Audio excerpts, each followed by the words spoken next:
2.5 வயசு குழந்தை தெருவில் நடக்க முடியல அப்படி இருந்துச்சு. அது மேல நடவடிக்கை எடுக்கல.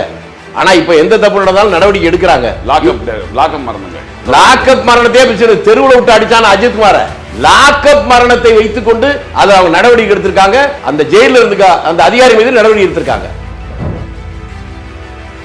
திறமையாக ஒரு வேலை செய்தோம். யாரு? திமுக.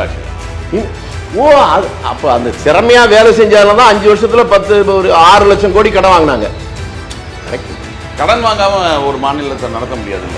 தமிழ்நாடு வரலாறுல 5 ஆண்டு காலங்களில் 6 லட்சம் கோடி கடன் வாங்கின ஒரு ஆட்சியை சொல்லுங்க சொல்லுங்க சார். இப்ப இந்த அரசாங்கமும் வாங்க வேண்டி இருக்குன்றாங்க. அது அப்புறம் வாங்கின அரசாங்கம் உண்டான்னு கேட்டா உப்பு இருக்கானா பப்பு இருக்குன்னு சொல்ற மாதிரி பேசுறீங்க. இத்தனை வருஷம் ஆனாலும் காந்தியை சுட்டது யாரு? அதை தானே சொல்ல முடியும். வேற பேரை சொல்லுவீங்களா? அது மாதிரி எத்தனை அரசாங்கம் எத்தனை வருஷம் ஆனாலும் தமிழ்நாடு நாசமா போனதுக்கு யார் காரணம் அப்படின்னா திமுக தான் சொல்ல முடியும். வேற எப்படி பார்த்து சொல்ல முடியும்? உங்க பேரை சொல்லாம இனிமே திமுக சொல்லுங்க. காங்கிரஸ் பல தடவை தனியா தேர்தல் இருக்கு. திமுக எப்பவாவது ஒரு தடவையாவது தனியா நின்று இருக்கா? நீங்க சொல்லி தனியா நிக்க சொல்லுங்க தேர்தல். அப்ப தெரிஞ்சு போயிடும் அவங்க சாயாங்க. தேர்தலுக்கு 1 மாசத்துக்கு முன்னால மாநிலங்களவை சீட்டு வாங்கிட்டு தேர்தல் முடிஞ்ச உடனே அந்த கூட்டணி நின்று வெளியில போறதுங்கிறது அவங்களுக்கு ஒரு மன வருத்தமா தானே இருக்கு. ஏங்க நீங்க இதுக்கு முன்னால பண்ணதே இல்லையா? 10 வருஷம் ஆட்சி காலத்துல மன்மோகன் சிங் ஆட்சியில எல்லாம் கொள்ளையடிச்சு எல்லாம் பண்ணி 2G வழக்குலதான் எங்க ஆட்சியே போச்சு. அது முடிஞ்ச உடனே கோடா நட்பு கேடி விளையும் இந்த மானங்கட்ட பொழைச்சது அதை எப்படி நியாயப்படுத்துறீங்க? இதெல்லாம் ஒரு காடுகளுக்குள்ளாம் போய் வீரப்பனவர் காடுக்குள்ள யாரு போனான்னு உங்களுக்கு தெரியுமா? அந்த அளவுக்கு அதுக்காக சம்பந்தம் உண்டா? சிவசுப்பிரமணியன் ஒருத்தன் போனான், அதை பணமாக்குனது இந்த ஆளு. அதுக்கப்புறம் நல்ல ஏட்டதான் கேட்டீங்க, வேற யார்ட்ட கேட்டா சொல்ல மாட்டான். அந்த சிவசுப்பிரமணியத்தை படிச்சு அங்க உதைச்சு பண்ற போது இந்த உத்தமபுத்திரன் ஏன்ட்ட தான் வந்து கெஞ்சினாரு. நான் தான் போய் அங்க எஸ்.என். கிருஷ்ணா சீஃப் மினிஸ்டர் பேசி அவனை உயிரோட கொண்டு வந்தேன். அவர் எழுதினார்ல ஒரு புக்கு, அதிலே படிச்சு தெரிஞ்சு.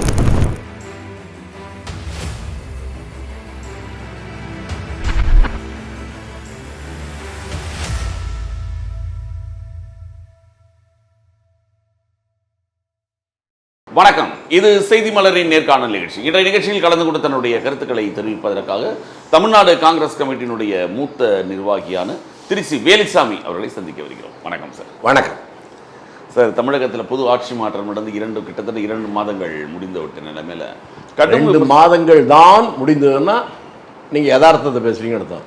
2 மாதங்கள் முடிஞ்சிச்சுன்னா உங்களுக்கு வேற ஏதோ உள்நோக்கு இருக்கு. அது வந்து அந்த பக்கம் சொல்றவங்க 2 மாதம் ஆச்சு அப்படின்ட்டு. நான் சொல்றேன் 2 மாசம் தான் ஆகுது. இந்த வார்த்தை சரியா இருக்கும்ல. 2 மாதங்களே ஆன நிலைமையில கடும் விமர்சனங்களை சந்திக்கிறது. இது வரைக்கும் பல்வேறு ஆட்சி மாற்றங்கள் நடந்திருக்கு. ஒரு 5-6 மாதங்களோட 1 வருஷம் கழிச்சு அதிருப்தி ஆகுங்கிறது இயற்கை.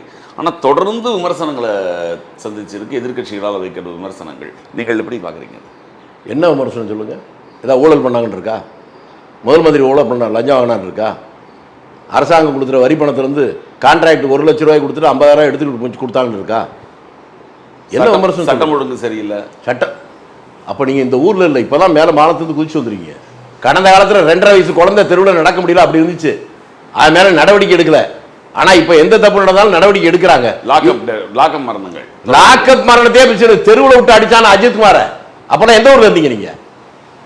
அது பொதுமக்கள் மத்தியில் 10 பேர் மாறி 5-6 இடத்துல வச்சு அடிச்சானுங்க, கொண்டானுங்க.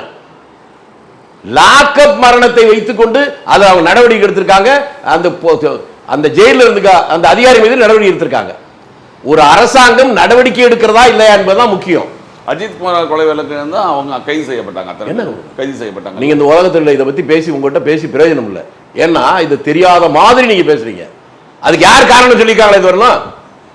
இது ஒண்ணு இந்திய நாட்டு வரலாறு எங்கேயாவது பொது இடத்துல வச்சு 10 இடத்துல வச்சு 10-20 போலீஸ் மாத்தி அடிச்சு கொண்டதை பார்த்திருக்கீங்களா? அப்படி நடந்துச்சு இல்ல? அதுக்கு என்ன காரணம்? யார் அதனுடைய பின்னணி? ஒரு லேடின் மட்டும் வந்துச்சு, அது யாருன்னு பிடிச்சாங்களா? நடவடிக்கை எடுத்தாங்களா? அதெல்லாம் இல்லாம இருக்கும். நடவடிக்கை எடுத்தார்கள் அப்படின்னீங்கன்னா நீங்க வேற. இந்த ஆட்சியில் நடவடிக்கை எடுத்தாங்க, அது மாதிரி அந்த ஆட்சியும் நடவடிக்கை எடுத்தாங்க. அதான் பின்னணியில இருந்த அந்த பெண்ணை இந்த விருது எடுத்துக்காங்க கேட்கிறேன். அதுக்கு பதில் இல்லையே உங்ககிட்ட. நோய் நாடி நோயின் குணம் நாடின்னு சொல்லுவாங்கல்ல, அது மாதிரி இப்போ தாவேகாவை சேர்ந்த முக்கிய பிரதமர்கள் கூட இப்ப இன்னைக்கு கூட ஒரு செய்தி வந்திருக்கு. யாரோ ஒருத்தர்கிட்ட வேலை வாங்கி தரேன், ஏதோ வேலை அந்த செய்தி வந்த உடனே அவரை கட்சி விட்டு நிக்கிறாங்க, நடவடிக்கை எடுக்க சொல்லிருக்காங்க.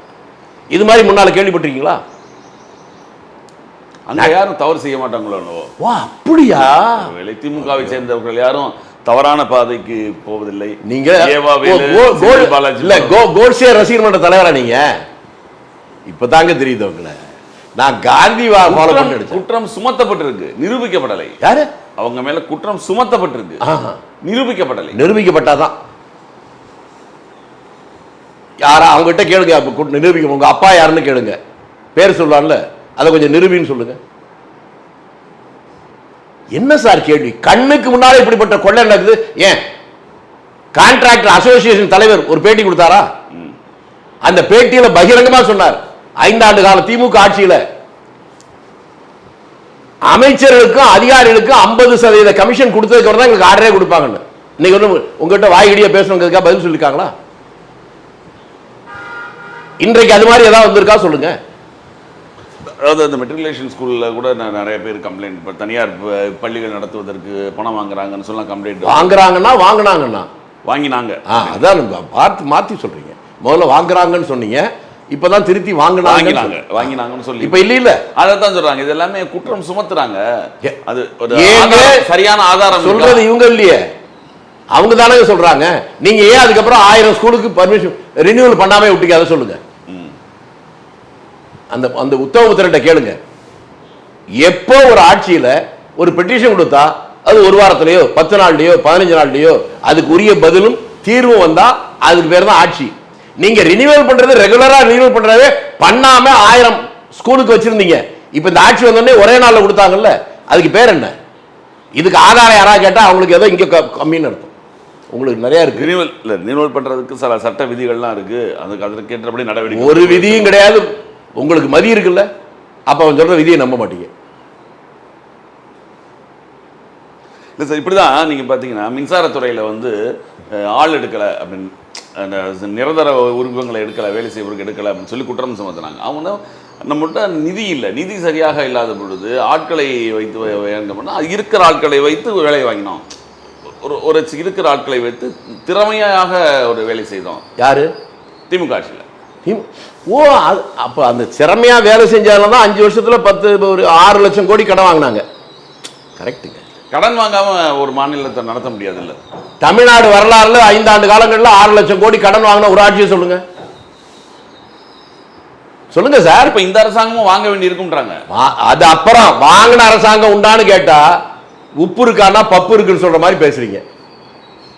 இவங்க தான் தமிழ்நாடு வரலாறுலேயே ஒரு 5 ஆண்டுகளிலேயே 6 லட்சம் கோடி கடனை வாங்கியவர்கள். இது நேரடி கடன். மறைமுக கடன் அது ஒரு 2.5 லட்சம் கோடி. இன்றைக்கு தமிழ்நாட்டுடைய கடன் என்னன்னு தெரிஞ்சா உங்களுக்கு சிரிப்பு வராது. 13.5 லட்சம் கோடி கடன் இருக்கு. வட்டி மட்டும் ஒரு வருஷத்துக்கு எவ்வளவு கட்டணும் தெரியுமா? கிட்டத்தட்ட 1 லட்சம் கோடி. இதெல்லாம் தெரிஞ்சாதானே நமக்கு கோபம் வரும், ஆத்திரம் வரும். நம்ம பொழுதுபோக்கா பேசிக்கிட்டு இருந்தா வராது. இந்த வெள்ளை அறிக்கையில சொல்லியிருந்தாங்க, இது முன்பே எல்லாருக்கும் தெரியுமே அப்படின்றாங்க. தெரியுமா உங்களுக்கு? அப்புறம் கோபம் இல்ல, நம்ம கோபம் என்ன பண்றது? என்ன பண்றதா? மக்கள் புரட்சி கயிறு வேணுங்கிறீங்களா தொங்குறதுக்கு? ஏன் சார் ஒரு அரசாங்கத்தை விமர்சனம் பண்றதுக்கு என்ன பண்றதுன்னு கேக்குறீங்க? அரசாங்கத்தை விமர்சனம் பண்ணாங்களே யாரு? அந்த அரசாங்கத்தை சரியில்லைன்னு தான் நம்ம அரசாங்கம் மாத்திருக்காங்க. ஆமாங்க, நீங்க பண்ணீங்களான்னு கேக்குறேனா? நான் பண்ணேன், நீங்க பண்ணீங்களா? நான் பண்ணோம். பண்ணீங்கன்னா அப்புறம் திரும்பி இப்பவே கேக்குறீங்க. நீங்க ஏற்கனவே அது விமர்சனம் பண்ணியிருந்தா இப்ப இந்த கேள்வியே தேவையில்லையே. இல்ல, இன்றைக்கு அவங்க மேல எல்லா பழியையும் திமுக அரசாங்கம் தான் செஞ்சு அப்படின்னு சொல்லும்போது அது நீங்க சொன்ன பழியை தாங்க இப்ப சொல்றேன் நாங்க. நீங்க தானே சொன்னீங்க போராட்டம் பண்ணேன்னு, விமர்சனம் பண்ணேன்னு சொன்னீங்கல்ல, அதைத்தான் சொல்றோம். எத்தனை வருஷம் ஆனாலும் காந்தியை சுட்டது யாரு? அதை தானே சொல்ல முடியும், வேற பேரை சொல்லுவீங்களா? அது மாதிரி எத்தனை வருஷம் ஆனாலும் தமிழ்நாடு நாசமா போனதுக்கு யார் காரணம் அப்படின்னா திமுக தான் சொல்ல முடியும். வேற எப்படி மாற்றி சொல்ல முடியும்? உங்க பேரை சொல்லாம இனிமே திமுக சொல்லுங்க. நீங்க இப்ப எது சொல்ல, நீங்க அப்ப இருந்தே சொல்லிட்டு தானே இருக்கீங்க. நான் எப்பவுமே உண்மையை பேசுறேங்க, நீங்க அப்பப்போ உண்மை பேசுறீங்க. நீங்க கூட்டணியில இருக்கும்போது நீங்க பேசுறீங்க. ஆமாங்க, நான் எப்பவும் உண்மையை பேசுறேங்க. அது கூட்டணிக்கு வந்து ஒரு இழுக்காகதான் கேக்குறாங்க. என்ன ஆஹா, கூட்டணி இருந்துகிட்டே கூட்டணி வெற்ற வேலை, கூட்டணின்னு சொல்லிக்கிட்டு காமராஜர் பற்றி கேவலமா பேசுற போது அது இழுக்காவல்ல. அதுக்கு பேர் என்னங்க? உத்தமனை பற்றியே கேடு கெட்டவன் பேசுற நிலைமையை பார்த்துட்டு சும்மா இருக்கிறவன் அவன் சோறு திங்கிறவனா இருக்க முடியாது. நான் சோறு திங்கிறவன். அதனால தான் தெளிவா இருந்தேன். இல்ல மாநிலங்களவை சீட்டு கொடுத்து ஒரு 20 யார் நீங்க கொடுத்தீங்களா? உங்க அப்பா வீட்டு சொத்துல இருந்து கொடுத்தீங்களா எங்களுக்கு? திமுகவோட இதுல இருந்து சார் நீங்க வந்தீங்க. எங்க ஓட்டுல அவங்க ஜெயிச்சிருப்பீங்களா? அது நீங்க எப்படி சொல்ல முடியும்? அப்ப நீங்க தனியா ஓட்டு வாங்கி ஜெயிச்சிருக்கணும். அப்ப நீங்க தனியா நில்லுங்க. காங்கிரஸ் உங்களுக்கு ஒண்ணு புரியுமா? உங்களை வர ஆளு தான் தமிழ்நாட்டை கேவலப்படுத்திக்கிட்டீங்க. காங்கிரஸ் பல தடவை தனியா தேர்தல் இருக்கு. திமுக எப்பவாவது ஒரு தடவையாவது தனியா நின்று இருக்கா? நீங்க சொல்லி தனியா நிக்க சொல்லுங்க தேர்தல். அப்ப தெரிஞ்சு போயிடும் அவங்க சாயங்கள். நீங்க தானே கூட்டணி வேணும்னு நினைக்கிறீங்க. நாங்க என்ன சொன்னோம்? ஐயா நாங்க தான் வேணாங்க. காங்கிரஸ் வந்து ஒட்டுமில்லை உறவுமில்லைன்னு திருப்பி அவங்க தான் வராங்க. ஏங்க போய் கையில காலில் விழுந்து முதுகுல தூக்கி சுமக்கிறோம், தோல்ல தூக்கி சுமக்கிறோம். நீங்க கழுதையா? போதி கழுதைதான் பொதி சுமக்கும். சுதந்திர மனுஷன் சுமக்க மாட்டானே. நீங்க சுமக்குறீங்கன்னா அது இல்ல. தேர்தலுக்கு ஒரு மாசத்துக்கு முன்னால மாநிலங்களவை சீட்டு வாங்கிட்டு தேர்தல் முடிஞ்ச உடனே அந்த கூட்டணி விட்டு வெளியில போறதுங்கிறது அவங்களுக்கு ஒரு மன வருத்தமா தானே இருக்கும். ஏங்க நீங்க இதுக்கு முன்னால பண்ணதே இல்லையா? 10 வருஷம் ஆட்சி காலத்துல மன்மோகன் சிங் ஆட்சியில எல்லா கொள்ளையடிச்சு எல்லாம் பண்ணி 2G வழக்கில் தான் எங்க ஆட்சியே போச்சு. அது முடிஞ்ச உடனே கோடா நட்பு கேடில் விளையும் இந்த மானங்கட்ட பொழப்பு பொழைச்சது. அதை எப்படி நியாயப்படுத்துறீங்க? இன்னைக்கு வரல எங்க ஆட்சி போனது காரணமே 2G தானே. அதை செஞ்ச வெளியே வரும்போது கூடா நட்பு கேடாய் விளையும். அப்பெல்லாம் நீங்க எங்க போனீங்க? இருந்தீங்களா இல்லையா? ஓ அப்ப இல்லையா? பிறக்கலையா நீங்க? தெரியும். அதானே ஒட்டுமில்லை உறவுமில்லைன்றதும் தெரியும். அதான் கரெக்டா சொல்றீங்க. இப்போ இந்த ஆட்சியை பத்தி விமர்சனம் வைக்கிறதுல முக்கியமா பத்திரிகையாளர் மீது தாக்குதல் நடத்தப்படுது. யார் மேல? பத்திரிகையாளர் யாரு? இந்த நக்கீரன் கோபால் கூட சொல்லியிருக்காரு. அவர் பத்திரிகையாளர் தானா? உங்களுக்கு நல்லா தெரியுமா? நக்கீரன்ற ஒரு பத்திரிகை தானே. அது ஒரு பத்திரிகை. அவர் பத்திரிகையாளனா? என்னைக்காவது ஒரு நாள் ஒரு பக்கம் எழுதி ஒரு பத்திரிகையில போட்டிருக்காரா? சார் யாரா இருந்தாலும் பத்திரிகையாளர் போறது அயோக்கியத்தனம் பண்ணா நடவடிக்கை எடுக்க கூடாதா? அப்ப அரசியல்வாதி தப்புன்னா நடவடிக்கை எடுக்க சொல்லுவீங்களா? யாராக இருந்தாலும் அவர்கள் செய்கிற நல்லது செஞ்சா பாராட்டுறதும், தப்பு பண்ணா நடவடிக்கை எடுக்கிறது தான் அது நியாயம்னு சொல்லணும். அப்பதான் நாம நியாயமா பேசுறோம்னு அர்த்தம். பத்திரிகையாளர்னா எது வேணாலும் பேசலாமா? உங்களை இப்ப நீங்க பத்திரிகையாளர் என்ன பார்த்து இவர் யாரு தெரியுமா, இங்க கொள்ளையடிச்சாரு இங்க கொலை பண்ணாரு சொன்னா நான் பார்த்து சும்மா இருக்கணுமா? 2 கடத்துல அற விட்டாதான் அடுத்த நீங்க அந்த மாதிரி சொல்ல மாட்டீங்க. அந்த வேலையை பண்றாங்க. அவர் ரொம்ப கடும் விமர்சனங்கள் வைக்கிறாரு. சரி நான் கேட்கிறேங்க, உங்களுக்கு நேரடியா கேட்கிறேங்க. நக்கீரன் கோபால்கிட்ட கருணாநிதியுடைய மூத்த மகன் மூக்கா முத்து அந்த காலத்துல ஒரு 4 பக்க கடிதம் எழுதி கொடுத்து உங்க பத்திரிகை போடுன்னு சொன்னாரு. அவர் பத்திரிகையாளனா இருந்தா, ஆம்பளையா இருந்தா, நேர்மையானவர் இருந்தா, கரைவிடாத வாழ்க்கையா இருந்தா அந்த பத்திரிகை போட்டு எனக்கு தெரியும். அதனால சொல்றேன், உங்கள்கிட்ட நேர்மையும் நடுநிலை இருந்திருந்தா அதை போட்டிருப்பீங்க. நீங்க காசுக்கு பத்திரிகையை பயன்படுத்துறது அது ஒரு விபச்சாரம். அது அவர் வந்து ஒரு இதெல்லாம் ஒரு காடுகளுக்குள்ளாம் போய் வீரப்பன் அவர் காடுக்குள்ள யாரு போனான்னு உங்களுக்கு தெரியுமா? அந்த அளவுக்கு அதுக்காக சம்பந்தம் உண்டா? சிவசுப்பிரமணியன் ஒருத்தன் போனான், அதை பணமாக்குனது இந்த ஆளு. அதுக்கப்புறம் நல்ல ஏட்டதான் கேட்டீங்க, வேற யார்ட்ட கேட்டா சொல்ல மாட்டான். அந்த சிவசுப்பிரமணியத்தை படிச்சு அங்க உதைச்சு பண்ற போது இந்த உத்தமபுத்திரன் ஏன்ட்ட தான் வந்து கெஞ்சினாரு. நான் தான் போய் அங்க SN கிருஷ்ணா சீஃப் மினிஸ்டர் பேசி அவனை உயிரோட கொண்டு வந்தேன். அவர் எழுதினார்ல ஒரு புக்கு, அதிலே படிச்சு தெரிஞ்சுங்க. நான் சொன்னா நீங்க நம்ப மாட்டீங்க. அவர் எழுதின புக்கு சேலஞ்சுன்னு எழுதினார். உங்களுக்கு தெரியுமா? படிச்சிருக்கீங்களா? என்ன இல்ல அது படிக்கல, புக் எழுதினார். நானே படிச்சிருந்தா தான் இந்த கேட்க மாட்டீங்களா? அவர் தொடராவே நக்கீரன் எழுதினாரு. அதற்காக நான் சொல்றேன், அதை படிச்சு பாருங்க. யார் அவனை கூட்டு வந்தாங்கன்னு. நான் என்ன ஒரு டீயாவது குடிச்சிருப்பானு கேளுங்க. இவ்வளவெல்லாம் நேர்மையா ஒருத்தர் வாழ்றான்னா அவனை பத்தி எல்லாம் பேச மாட்டீங்க. இதை வச்சுக்கிட்டு பணம் பண்றவனை மட்டும் தான் பேசுவீங்களா?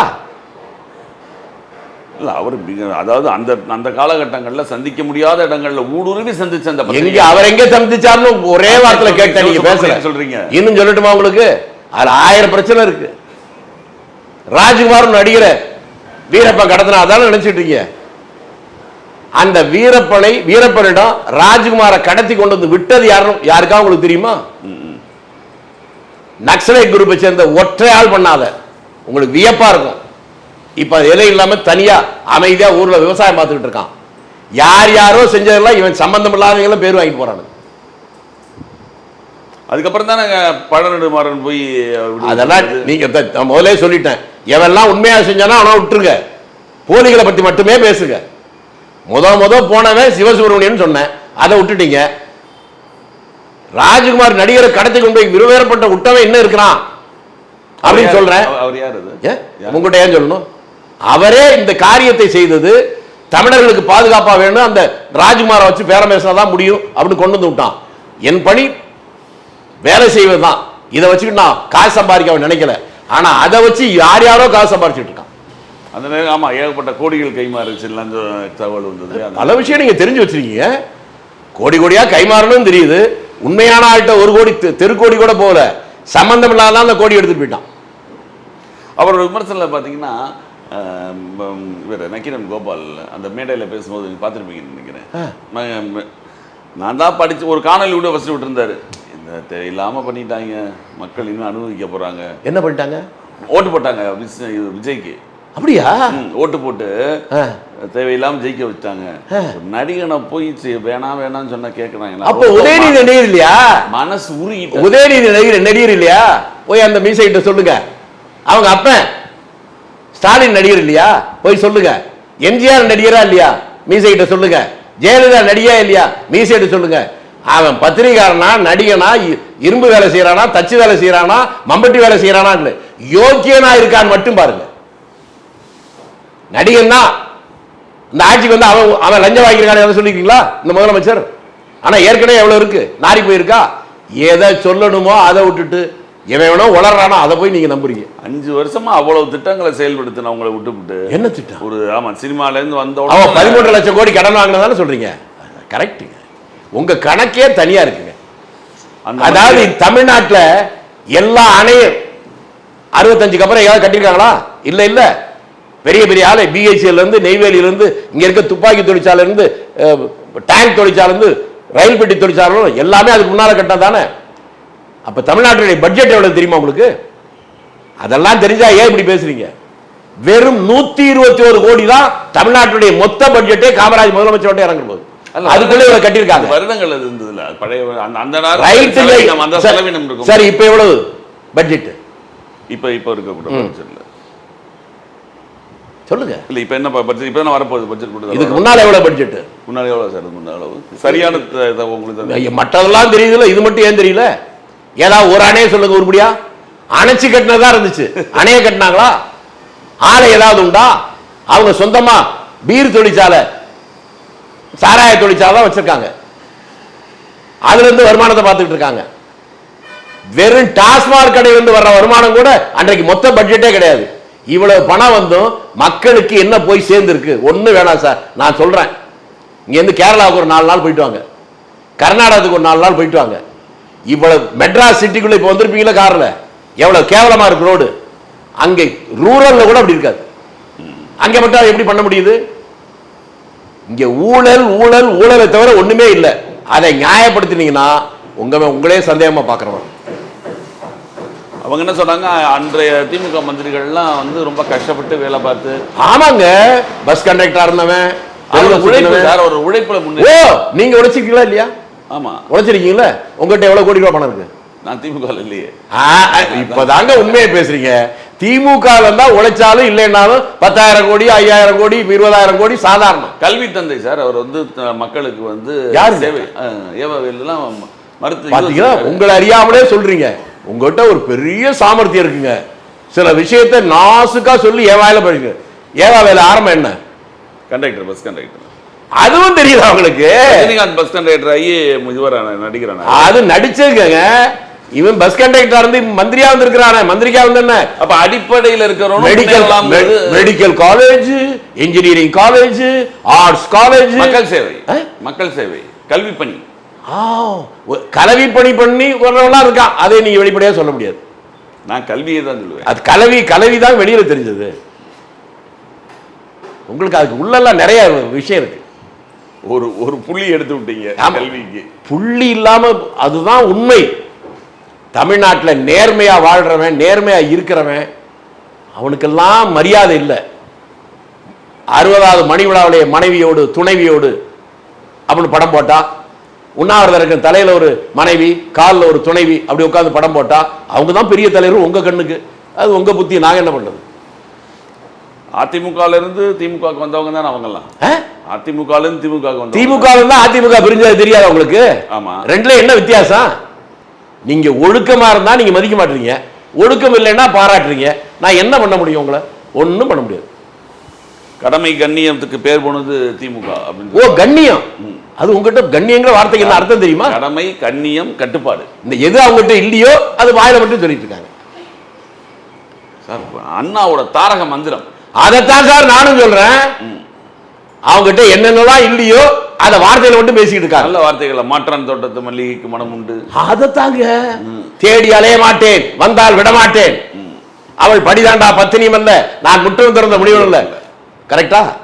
அதாங்க சட்டமன்றத்தில் பேசும் பேசி எவ்வளவு எப்படி பேச்சு நடந்திருக்கு பாருங்க. ஆமா, சட்டமன்றத்தில் பேசும் உங்களுக்கு சொல்லட்டுமா பெருந்தன்மை என்னன்னு? இன்னைக்கு இவர் என்ன சொல்ல வர விட மாட்டீங்களே. காமராஜர் முதலமைச்சர், இவர் முதல் தர எம்எல்ஏ, விலைவாசி உயர்வு பத்தி பேசுறாரு. இவருக்கு ஒதுக்கப்பட்ட நேரம் 20 நிமிஷம். அவை முன்னவர் சீசுவரனிட்டு தடுக்காதீங்கன்ட்டாரு, சபாநாயகர்கிட்ட கண்காட்டிட்டாரு. இவர் பேசுனது 1 மணி நேரம். 1 மணி நேரம் ஆயும் கைத்தட்டல் அவர் கை அரிக்குது. கடைசியில் என்ன சொல்ல, இதெல்லாம் நம்மள மாதிரி குடும்பஸ்தனுக்கு தான் இதை பத்தி கருத்து தெரியும், ஒண்டிக்கட்டையா இருக்கிற பிரம்மச்சாரிக்கெல்லாம் எப்படி தெரியும், ஒண்டிக்கட்டைக்கு தெரியுமா அப்படின்னு பேசும்போது அது வரலாம் அமைதியா இருந்த அனந்தநாயகினி ஒரு பெண் எம்எல்ஏ, காங்கிரஸ் எம்எல்ஏ எழுந்து, ஆமா ஆமா நீ இப்படி எல்லாம் பேசுறதுனாலதான் உன் பொண்டாட்டி ராணிக்கு வயிற்றுல புழு பூச்சி கூட வைக்கிற அப்படின்னு சொல்லுது. உடனே காமராஜர், அது வரலாம் சிரிச்சுக்கிட்டு இருந்த காமராஜர் எடுத்துக்கிறார், கையை காட்டுறாரு, வெளியே வாங்க. வெளியே வந்தோடனே புத்தி இருக்கா அவனுக்குன்னு, இப்படி பேசலாமா? இல்லையா, உங்களை பத்தி இப்படி பேசினார். ஆமா, பிரம்மச்சாரி ஒண்டிக்கட்டேன்னு சொன்னாரு, உண்மைதானே? நான் ஒண்டிக்கட்ட தானே, இல்லை உனக்கே கோவம் வந்துச்சு? அப்படியே கோவம் வந்திருந்தாலும் அவரை பத்தி பேசுறதே தப்புங்கிறேன், அவருடைய மனைவியை பத்தி பேசுறிய, உள்ள போய் மன்னிப்பு கேளுனார். அசம்பிளி பேரட் எடுத்து பாருங்க, மன்னிப்பு கேட்டிருப்பாங்க. ஆனா நீங்க திராவிட நாடு எங்கே இருக்குன்னு அதே அனந்தநாயகி கேட்கிற போது நாடாவை அவிழ்த்து பாவாடையை விரித்து பாருங்கள். உங்க மூஞ்சிகள்லாம் நேர்மை, நாணயம், கண்ணியம், அந்த வார்த்தைக்கு அர்த்தம் ஏதாவது தெரியுமா? ராஜாஜி போன்றவர்கள், கலைஞர் போன்றவர்கள் அமர்ந்த நாற்காலியில இப்படி ஒரு கழிசடையான ஒரு எங்க ராஜாஜியே சொன்னீங்க, அப்புறம் இன்னொருத்தர் என்ன சொன்னீங்க? கலைஞர் மு கருணாநிதி. கலைஞர்னா என்ன பொருள்? அதான் சொல்லிருக்கீங்க, கலைஞர் சொல்லிருக்கீங்களா? பன்முக வித்தகர், அதாவது பன்முகத்தையும் வித்தவர். கலைஞர் நீங்க சொல்லும் போதே உங்களுக்கு அவர் மேல எவ்வளவு கோபம் இருக்குன்னு எனக்கு புரியுது. அவர் தாங்க சொன்னாரு கொலைகாரன், கொள்ளைக்காரன், காமுகன், அப்படி விளக்கமா சொல்ல வேணாம், கலைஞர் சொன்னாலே போதும். ஆனா நீங்க ரொம்ப விவரமான ஆள் தான். பல திரைப்படங்களுக்கு கதை வசனம் எழுதியிருக்காரு, பாடல் எழுதுவாரு, நாடகங்களுக்கு துணை வச்சிருக்காரு, காகித பூக்க தானே ஐம்பாரு, அவள் படிதாண்டா வார்த்தை ஜாலங்களா அதை நம்ம எடுத்துக்கோம்.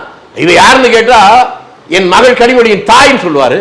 உங்களை மாதிரிலாம் கைத்தட்டு அடாடாடாடா நீங்களாம் ராமர் பிரானுடைய வாரிசுகள்ல, பிறன்மனை நோக்கா பேராண்மையாளர் அப்படின்னு சொல்லிட்டு இந்த மாதிரி கழிச்சடையெல்லாம் வாழ்த்துவீங்க. அதுதான் ஒரு இதுவாசல் சொன்னாங்க, இப்படி கலைஞர் இந்த இடத்துலலாம் இந்த சைகையெல்லாம் அப்படி காமிச்சிட்டு அந்த சட்டமன்றத்தை கொஞ்சம் முன்னாடி நான் முதல்ல என்ன சொன்ன தர என்னன்னு உங்களுக்கு புரிஞ்சுதா? திராவிட நாடு எங்கே இருக்குன்னு சொன்னதை பத்தி சொன்னா அதை விட இதெல்லாம் தரந்தாள் போச்சா? எந்த ஊர்ல சார் இருக்கீங்க? உங்களுக்கு தமிழ் தெரியுமா தெரியாதா? எது தரம் எது தரம் இல்லைன்னு தெரியாமலே பேசிக்கிட்டீங்க. பானுமதிக்கு உங்களுக்கு என்ன சம்மதம் கேட்டா அவள் படிதாண்டா பத்தினியும் அல்ல, நான் முற்றும் திறந்த முடிவு இல்லைன்னா பேரறிஞர். அதோடு நிறுத்தாம அடுத்து உங்களை குஷிப்படுத்துறதுக்கா நான் தேடி அலைய மாட்டேன், வந்தால் விட மாட்டேன், ஆடாடாடா உலகமா அறிஞருக்கிறீங்க. நேர்மையாகவும் ஒழுக்கமாகவும் நாணயமாகவும் அவனை வாழ்ந்தான்னா அவனை மதிக்க மாட்டீங்க. நல்ல தமிழ்நாடு, நல்ல தமிழர்கள்.